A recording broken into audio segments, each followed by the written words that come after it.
Welcome to another episode of the podcast. With us today is Fenton Jagarnauth of Fenton Jagan LLC, located in Hempstead, Long Island.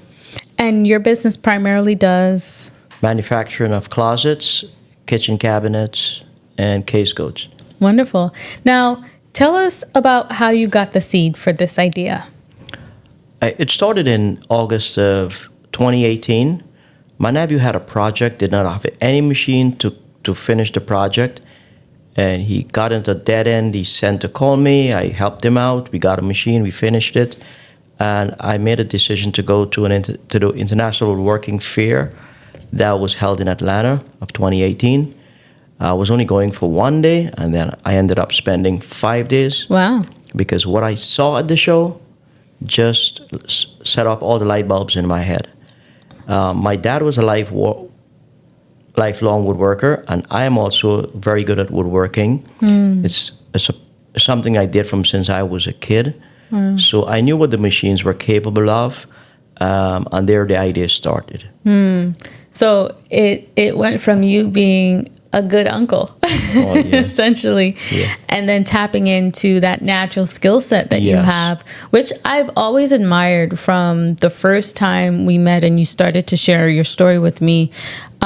You naturally pursue knowledge. You naturally go to the spaces where there's knowledge, where there are convenings of people who have access to information that you need, right? How important is that skill for staying on top of upcoming innovations in your business? And where did that even come from? I think it started in my childhood. I grew up in a ghetto neighborhood, but I was always reading. And it doesn't matter which subject I was reading, but I was curious to learn something new. And that enthusiasm has stayed with me until today. If people have an addiction, I do have an addiction for reading. I just love reading because it steps you up from one idea to a next. You understand how the universe works. You understand how machine works. You understand how to cultivate relationships with people. The act of learning is like you have to read as well and listen. And so the tapping into the spaces where there's that tapping into the spaces where you have people who can teach you those things, where you have these conferences, trade shows. Why is that important for an up-and-coming entrepreneur to be doing? Without the knowledge for research and development, you will be shorting yourself of ideas. There's always something that will veer you off this very path that you want to go. If you're just stuck in one idea, nothing will happen in your business. Most business grows when they start with one idea and they pivot to the next. If you don't do that R&D, you'll never be able to make it in that way. It's important to not only attend trade shows, it's also to subscribe to journals, have them send information to your inbox. It's also important to talk to people in your industry and join all the organizations that they have in the industry. So there's always a wealth of knowledge that's abundant there. It's how well you seek it out. Oh, yeah. So in your seeking of knowledge to find out more information about the seed you're getting ready to plant to start a venture, you went from going to one day at this conference to 5 days at this conference. Then what was the next step? What did you do with that knowledge? The very next step was me just going around the country for 3 months to learn the different types of machineries that were available, also to know where the markets were. I wanted to talk to the people who were working the machines and the people who were selling them. And I wanted to know what the disparity of the pricing for the product from the low end to the high end. And that also is very important. It gives you a sort of a market intelligence to understand what sort of a wiggle room you may have in your profit margins if the economy goes downwards. If you're going to survive or if you're going to not. If it's a healthy business to be in or it's something that you may not be able to accomplish anything in. So you invested the time into getting the knowledge, time to get the machines. How did you go about doing that? First of all, I visited a factory who was manufacturing the machines. And like I said, making good connections with people, listening to the advice. I've had a guy who advised me how to to what to purchase, what to stay away from, what I need to get, all the additional stuff I need on the machine, which I did. Without that, I would not have been able to even do 50% of what I'm doing like right now with the machines. All right. So having the space to receive advice and take action upon that advice, that's an awesome skill set. It's always about how you're going to strategize to implement an idea. You may have the idea, but you also have to have people to help you work with it, the advisors as well as the people who is going to actually do the work. And it's important that you not only look at the machines. Most of these modern machines now come with software. Everything is not the old school way. So that's another category of the business that someone needs to excel at. It's a big learning curve on that part. And it's one, if you neglect that, you will not be in business for very long. True words were never spoken. You mentioned people, right? Who were the people that joined you along this process of starting this new venture? Well, I had two of my nephews who were readily available. And I told them if they come into the venture with me to start, I'll train them. And they readily agreed. And we knew that we were not going to be able to pay ourselves from the beginning. Subsequently, we were talking about 6 months from the beginning. Then the pandemic came, then it went into 18 months without pay. But we survived and we did pretty well as a family. Wow. So having the foresight to build something with a family, build a business, build a family business, one that can last beyond you and can create a structure for your family. And, we started this off with the little joke that you were just being a good uncle, helping your nephew, right? Thank you. But you took that and you extended it into something even further with their support. And so what kind of work ethic do you instill in your business as a role model for your nephews? I believe it started with my dad, who inspired me to do things. We grew up in a ghetto neighborhood, but he inspired me to do everything that I do must be honest and with integrity. He always taught me let money be the last part of the equation. It's all about building relationships and building good products. And he says the money will come. And I'm a strong believer of that statement that he made. My nephews had a really good upbringing. They were always honest, decent persons. And having them around me from the beginning in the business helped us to strive, and we didn't have to rely on people who were just going to probably take us for a walk. Right. And now we are trying to foster a great culture in the business that if anyone who wants to come and work for us, we can manage. We will be the managers. We will be the steward of the business, so to speak. And we want them to feel as if they're a family. The end game is not to pay minimum wage, but to make people feel as if they are a family, and the business can be rewarding for them in terms of what they earn. And that means treating all customers the same, right? Well, we've had that good relationship with customers where whether you come through our door to bring a job that's $5 or $5,000, we want to give you the same product. We want to give you the same service. We don't want to give somebody who's paying less different from the one who's paying more. We don't discriminate along that line. It's a service and product is what it is. Yeah, that's awesome. And another thing that I admired learning about you and in being on this journey with you as you build your business is how you build community amongst the other businesses that you were headquartered around, right? Tell us about that. You found this new place, you began to start your business up in this new location. How did you end up building community with your fellow business owners? I'm very fortunate that I rented out a space in a very good community. From day one, I was there. The neighbors would come over and introduce themselves and says, "We're here for you. We want us to help each other." And I have 3 good neighbors who always would help me. I did not even have a forklift when we started, but they would just show up with their forklift when I have a delivery. Awesome. And it's always an inspiring thing to see that an entrepreneur can reach out to another entrepreneur to lift him up, something that my dad always taught me. And I believe in collaboration, you get more from just competition. And it's one of the big hallmarks of any entrepreneur. If they ever want to grow, they need to share ideas, even what they learned. It's no secret in business, like people think a product might have a lot of secrets in them. It's only proprietary if you have an ingredient that's like a McDonald's or something. But if you're basically building the same thing like everybody else, collaboration will definitely bring you prosperity. That's right. That's right. So,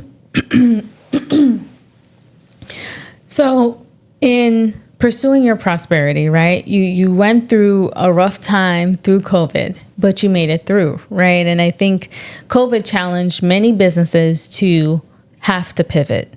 What kind of pivot did your business experience? We started out making cabinet doors, and then we started to do kitchens, which we did a few of them before the pandemic came. Had a niche product and a market for it, but I had to abandon it because of the availability of the material and the cost of the material. I subsequently pivoted to doing not the kitchens anymore, but closets. In a very short space of time, we became very affluent at it, doing exactly what the market requires. So that is a very important part of your business. You have to know when to pivot and not to stay on a product that's not going to make you any money. Cash flow is very imperative in growth of any business.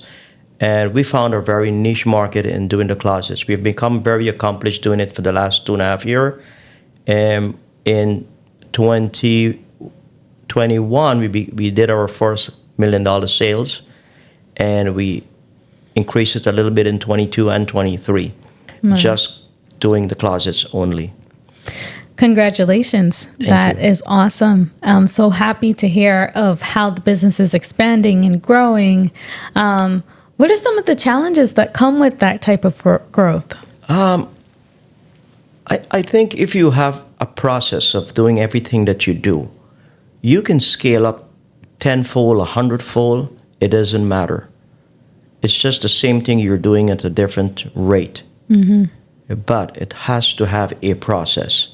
Our process in our business was service first, and the product has to be of a high quality. Our turnaround time, then we talk what the pricing is on the product last.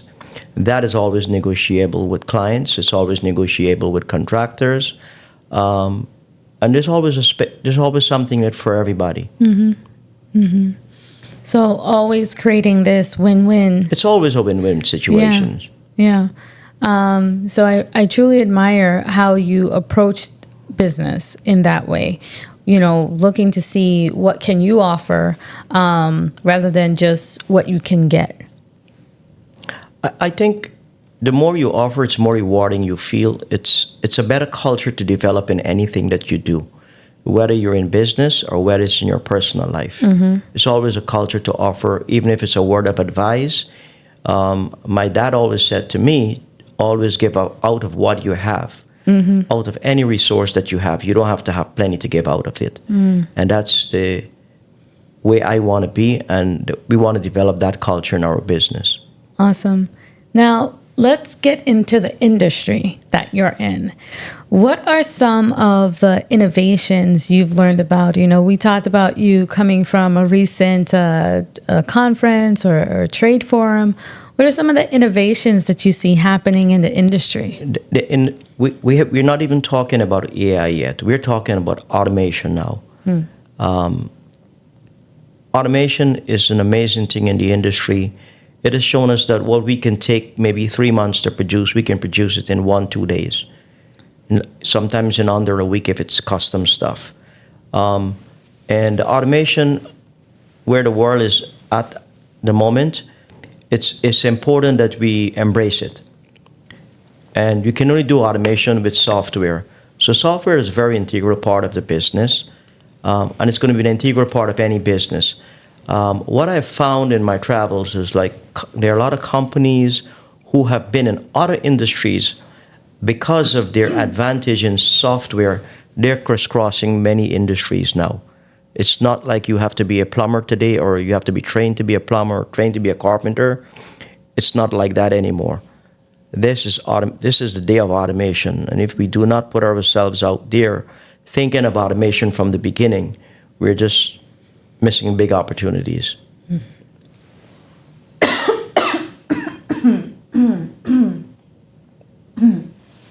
Sorry.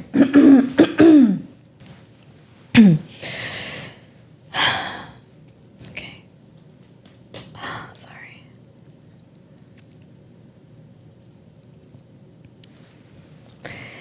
So you spoke about automation. Now, what are some of the tools that you use for a person who is interested in joining your industry? What are some of the tools that they should be looking into to purchasing or investing in to get started? I think they have to invest in themselves to understand. If you don't have the knowledge, you go into an industry that you have no knowledge of, you'll be totally dependent on someone from the outside. Mm-hmm. And before you know it, you'll be spending tens of thousands of dollars and you may not even get off the ground. Mm. So it's important that you learn your industry. You have a working understanding how a product has to be made, and you have to have a kind of a hands-on approach to that from the beginning. Right. After that, then you can take a step back on it. But any entrepreneur, it doesn't matter what industry you go in, you need to go into something that you have some working knowledge of it.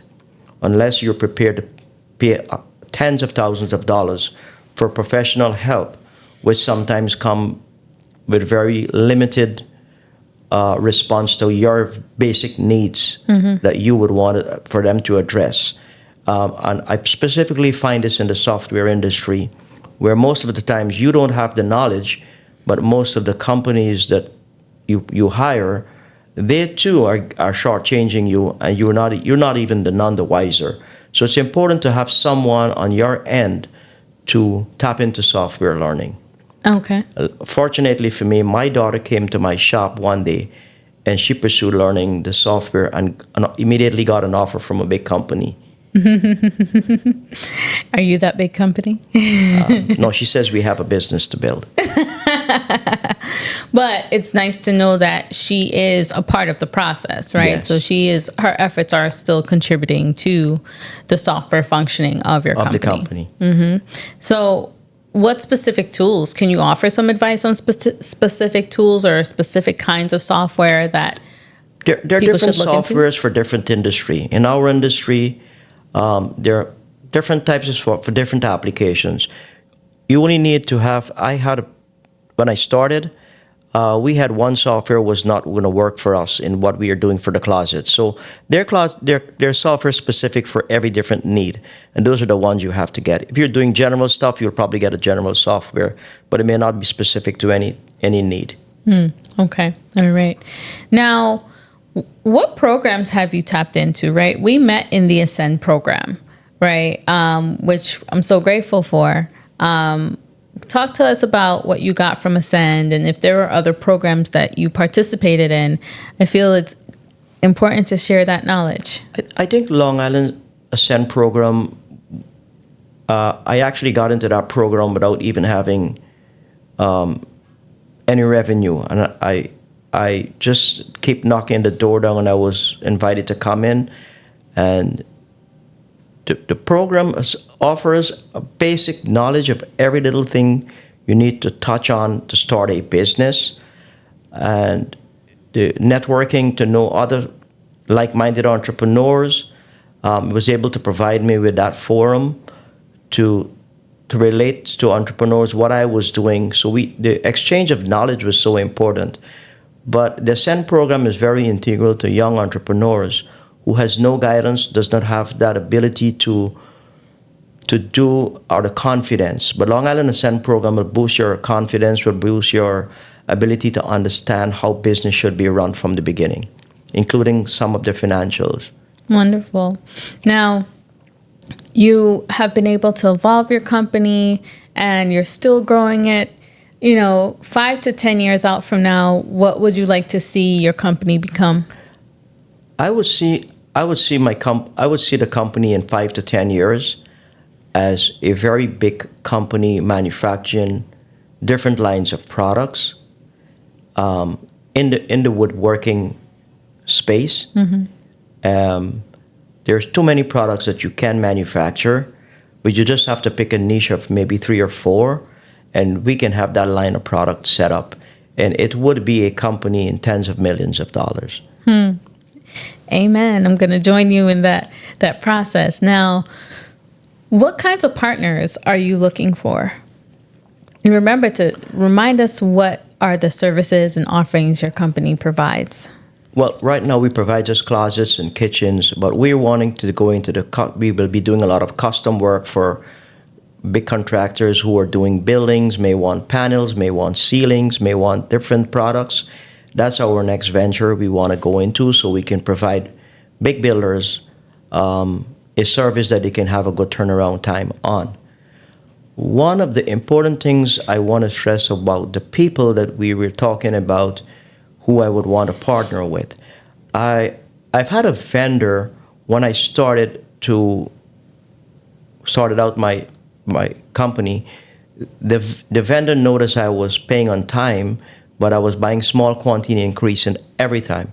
And that vendor subsequently sent me the same materials that I was using, a lot more than I needed, and even reduced the price. So I called to find out if it was an error, but the vendor says you have a business to build. So when you want to partner with people, you want to partner with your vendors, have conversations with them about new innovative materials and what can we promote to the buyers. And you also want to know on the marketing end what the company would require in the future, like a year or 2 out. What would it need? Is there something we can partner with on a venture that we can make happen? Like in our industry, there are a lot of things happening where they're making engineered wood materials, like big trestles and other stuff. Like it's taken off well in Europe. It's now hitting the United States. And these are companies that may want to take a look at you and see what you can provide them. So I'm looking to partner with my vendors and also with the people that I sell to. So an intermediary. That's right. All right. Now, when all is said and done, what kind of impact do you want to leave behind? I want to leave a culture of a business where everybody feels they're at home, that they're not just working as a unit, but I want people who love the industry and they're just coming for a paycheck. Somebody who loves the industry, you join the company and there would be growth so that you can grow to your full potential that you want and still be part of something that is growing. Yeah. Awesome. And how can people find you? Oh, my phone number is 1347-612-9969. My name is Fenton Jagarnauth, Fenton Jagarnauth. We can shorten that to Fenton Jagan. And my email address is Fenton, FentonJagan@hotmail.com. I'm only a phone call away or an email, and you'll be guaranteed you'll get a response from me. Wonderful. Thank you, Fenton, for coming on today's podcast and sharing your knowledge with us. Such insightful gems that you shared for both your personal journey, your business journey, and what you see happening in the industry. I know that there's much more to come for you, and I look forward to continuing being a part of your journey. Thank you so much. And I'm looking forward that in the future, as we grow, we can do more podcasts. Wonderful. Claim it. Thank you. See you on the next podcast. Thank you.